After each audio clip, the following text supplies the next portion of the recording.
এটা হচ্ছে the Fowler position is a semi-sitting position. Semi-sitting means হচ্ছে হাফ শুয়ে অবস্থা না হাফ বসা অবস্থা position in which the head and upper body are elevated to the various degree. এটা একটা ভেরিয়াস ডিগ্রিতে দেওয়া হয়, যেমন হচ্ছে 90 degree angle, 45 degree angle, 30 degree অ্যাঙ্গেলে দেওয়া হয়। তো সেমি ফাউলার পজিশন হচ্ছে আবার তিনটা পার্ট আছে: low Fowler position, semi Fowler position, high Fowler position. Low Fowler position কখন করব? The head and upper body are elevated of an angle of approximately 30 to 40 degree. এটা কোনটা কত ডিগ্রি বলতো তোরা? এই কোনটা? এটা 90 ডিগ্রি। তাহলে এখানে কি বলছে? লো ফাউলার পজিশনটা হচ্ছে 30 থেকে 45 ডিগ্রি থাকবে। অ্যাকচুয়ালি লো ফাউলারটা আমরা এটা বইতে থাকে কিন্তু 30 ডিগ্রিতেই দিই। তাহলে লো ফাউলার পজিশনে কত ডিগ্রি থাকলে বলবো আমরা? 30 ডিগ্রি যখন থাকছে তখন আমরা লো ফাউলার পজিশন বলছি। এবার সেমি ফাউলার পজিশন। সেমি মানে তোদেরকে বললাম, সেমি মানে কি হচ্ছে?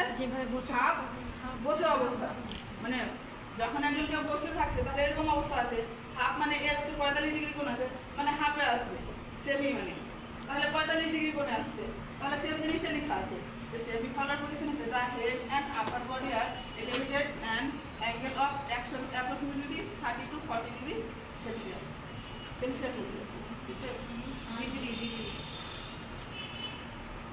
এটা শুধু 30 বলে। এবার 45-এ এটা বইতে লেখা থাকে যে 30 to 45, কিন্তু ওখানে 45-এ আমরা সেমি ফাউলার পজিশনটা দিচ্ছি। দেন হচ্ছে high Fowler position. High Fowler position মানে হচ্ছে একেবারে সিটিং অবস্থা যেটা থাকে, তাই the head and upper body are elevated at and হচ্ছে অ্যাঙ্গেল হচ্ছে 60 to 90 ডিগ্রি। যখন হচ্ছে আমরা একই অবস্থায় বসে থাকি সেটা কি হচ্ছে? High Fowler position. High Fowler পজিশনটা কত বলতো? 60 to 90 ডিগ্রি অ্যাঙ্গেল।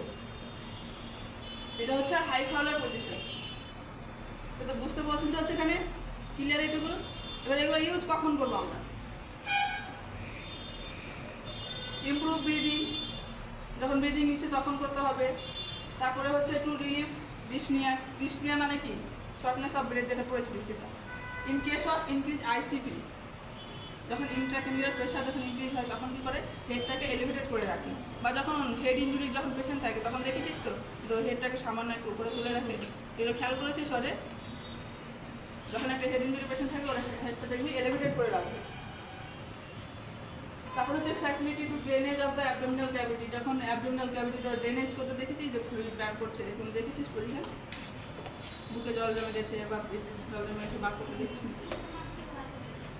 তো সেই পজিশন তো সেমি ফাউলার ওদেরকেও পজিশন দেওয়া হয়, এই পজিশনগুলো ফাউলার পজিশন। তারপরে হচ্ছে যে এনজি টিউব ইনসার্শন, দেখেছিস তো তোরা? রাইস টিউব ইনসার্ট করে তখন কি পজিশন দেয়? হাই ফাউলার পজিশন দেয় যখন রাইস টিউব ইনসার্ট। যখন ফিডিং দেয় তখন হচ্ছে লো সেমি ফাউলার দেয়।